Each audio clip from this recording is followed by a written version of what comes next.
Perkenalkan, namaku adalah Ais. Usiaku 22 tahun. Aku tinggal di salah satu kota yang berada di Kalimantan Timur. Karena suatu hal, akhirnya aku bekerja di sebuah pondok yang letaknya berada di Kalimantan Utara sebagai pengasuh sekaligus guru di sana. Baru saja sampai di sana dan beristirahat beberapa hari, aku yang saat itu memang datang bekerja di situ bersama 5 temanku, disambut dengan hal yang tak biasa, yaitu kesurupan. Aku dan temanku yang memang berlatar dari pondok langsung bergegas ngambil buku saku kecil kami yang berisikan ayat-ayat ruqyah. Entah keberanian dari mana, bahkan lebih tepatnya modal nekat, kami pun turun tangan dalam penanganan anak yang kesurupan itu. Selang beberapa lama ayat-ayat Al-Quran kami lantunkan, akhirnya anak itu terkulai pingsan karena sosok yang memakai tubuhnya berhasil diusir keluar. Selesai dari situ, rupanya para guru pengurus di situ merasa sangat bersyukur dengan kehadiran kami yang mampu meringankan beban mereka dalam masalah kesurupan ini. Jujur saja, aku sebenarnya tidak punya latar sama sekali terjun menjadi pemimpin ruqyah. Begitu pula dengan temanku. Selama ini, waktu kami sekolah dulu, jika ada teman kami yang kesurupan di asrama, pasti kami hanya turut memegangi dan tidak meruqyah langsung. Tetapi kondisi di tempat kerjaku ini membuat aku dan temanku harus turun tangan. Terlebih kali ini ternyata ada lebih dari satu anak yang sedang mengalami kesurupan secara bergantian. Ada pula yang kesurupan diiringi dengan sesak nafas.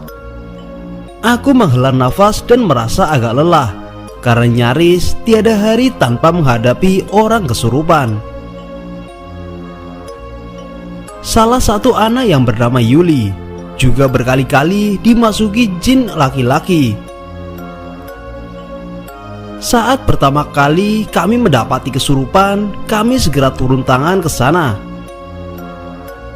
Tanpa ragu, kutanya jin itu. Ku coba untuk berkomunikasi dengannya. Nama jin itu adalah Boy. "Kenapa kamu masuk ke tubuh anak ini, Boy?" "Aku suka sama anak ini." "Boy, sadar Boy, kalian itu beda alam. Kau tidak seharusnya suka sama anak ini, Boy. Jangan kau turuti egomu, Boy." "Aku suka sama anak ini. Aku sayang sama anak ini." Jin itu menangis. Percakapan panjang pun terjadi. Entah apa yang kusampaikan kepada jin itu. Aku hanya ingin menasihatinya. Dan sembari terus bersikir di dalam hati, hingga akhirnya anak itu pingsan. Cukup lama dia pingsan, dan kami mencoba menyadarkannya dengan terus membacakan ayat-ayat Al-Quran. Setelah pindah ke ruangan lain, hingga beberapa hari kami pun masih disibukkan menjaga anak itu, karena jin itu kerap kali masuk ke tubuh anak itu. Karena jin itu marah jika Yuli merasa sedih. Hingga suatu hari, lagi-lagi jin itu masuk ke tubuh Yuli karena Yuli sedih mendengar keputusan guru pengurus meminta agar Yuli dipulangkan. Padahal dia tidak mau pulang. Jin yang diragai Yuli pun mengamuk. Aku dan temanku mencoba menanganinya. Aku pun mencoba menyampaikan sesuatu hal padanya.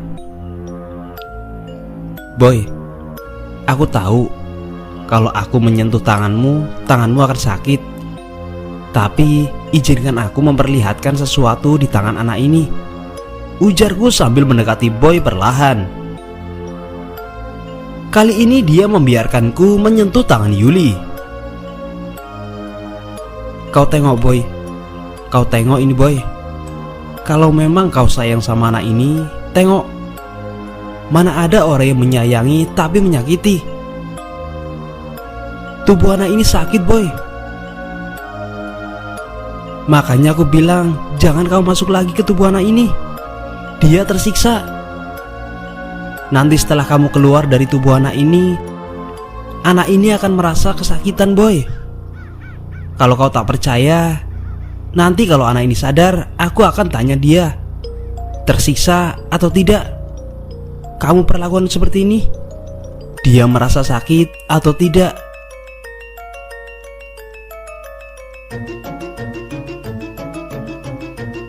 Jelasku sambil menunjukkan lebam yang terdapat di tangan dan kaki Yuli. Seketika Boy pun terdiam. Boy, kau dengar apa yang aku cakap Boy? Jin itu menatapku dengan tatapan tidak suka dan mengatakan bahwa dia tidak mendengar. Karena dia mulai main kasar, aku pun kembali membacakan ayat-ayat dan meruqyahnya, hingga akhirnya dia keluar dari tubuh Yuli.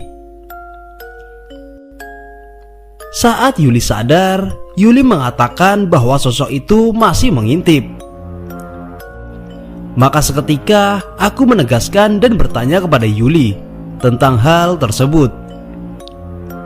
Dan Yuli mengatakan bahwa dia tidak suka dan merasa tersiksa diperlakukan seperti ini. Setelah itu, Yuli pun beristirahat karena sosok itu pergi pada akhirnya. Selang beberapa hari, Yuli pun terpaksa dipulangkan guna mendapat pengobatan sepadan. Di situ aku berpikir bahwa satu ujian telah berakhir.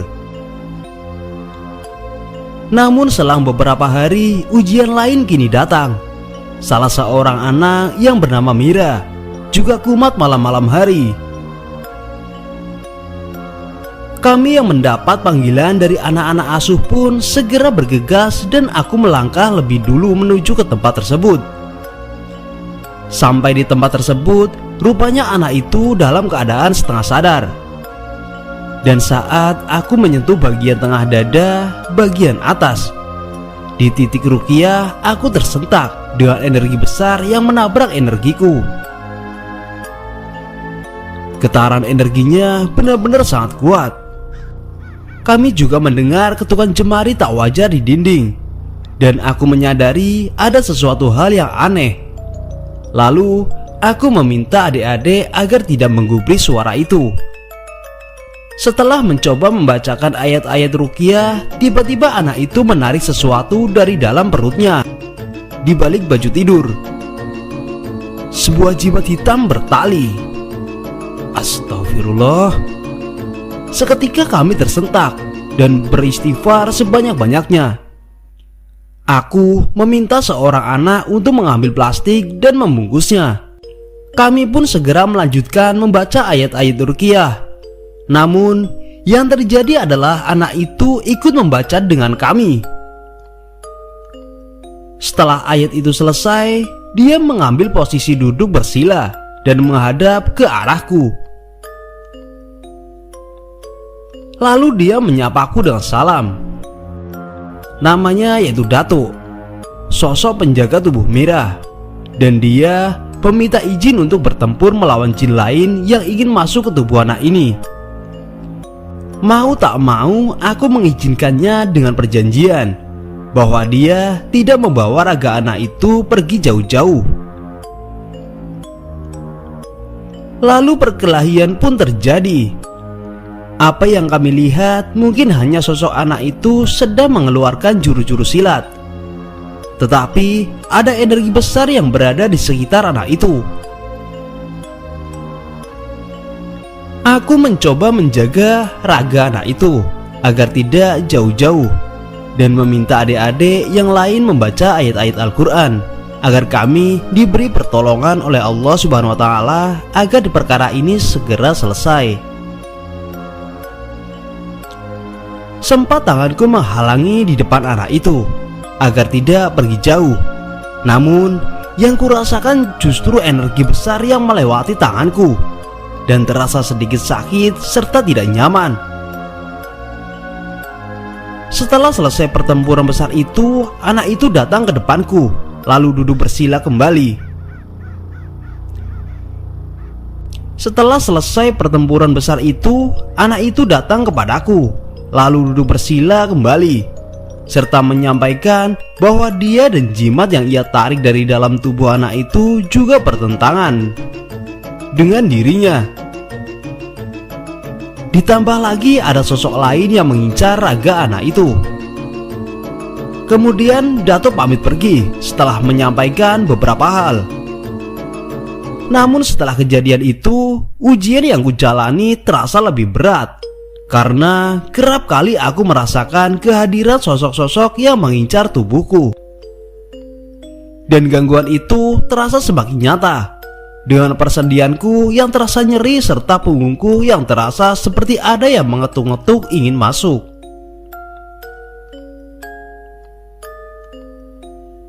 Sakit dan sangat tidak nyaman. Belum lagi, terkadang ada saja sosok yang datang membuatku ketindihan saat tidur.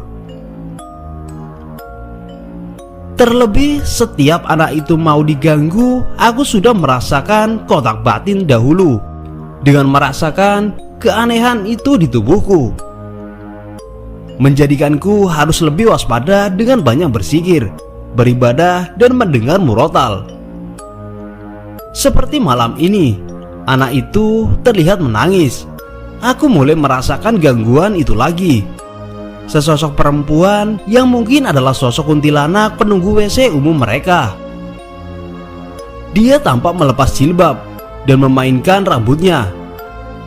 Karena temanku tidak ada, aku terpaksa menanganinya dengan bantuan adik-adik untuk membacakan ayat-ayat Al-Quran, sedangkan aku membaca doa dari jauh dan menyipratkan air ruqyah yang dicampur bidara ke tubuh anak itu. Hingga akhirnya dia pingsan dan beberapa jam kemudian dia tersadar. Di malam berikutnya anak itu kembali kumat dan aku sudah merasakan tanda-tandanya. Tapi aku tidak bisa bertindak lebih jauh mengingat aku sedang datang bulan. Segera aku pinta temanku menghadapinya, dan sedangkan aku memutar murotal ayat-ayat ruqyah agar benteng diriku lebih stabil. Temanku kembali jam 11 malam, sedangkan aku sudah terlelap karena lelah. Setelah kejadian itu, aku menyimpulkan bahwa anak itu harus segera dibawa pulang untuk berobat. Aku pun membicarakan kepada salah satu guru pengasuh agar masalah ini ditindaklanjuti. Dan selang beberapa hari, akhirnya anak itu pun dipulangkan. Dan gejala aneh yang kerap kali mendatangiku pun sudah hilang. Dan sudah tidak ada gangguan lagi. Semenjak itu pun aku merasa lebih tenang dari malam-malam sebelumnya. Oke teman-teman, cukup sekian cerita dari saya. Mungkin di lain waktu aku akan menceritakan hal-hal mistis lainnya di channel ini. Dan mohon maaf jika ada kata-kata yang kurang mengenakan di hati kalian. Cukup sekian dan terima kasih. Assalamualaikum warahmatullahi wabarakatuh.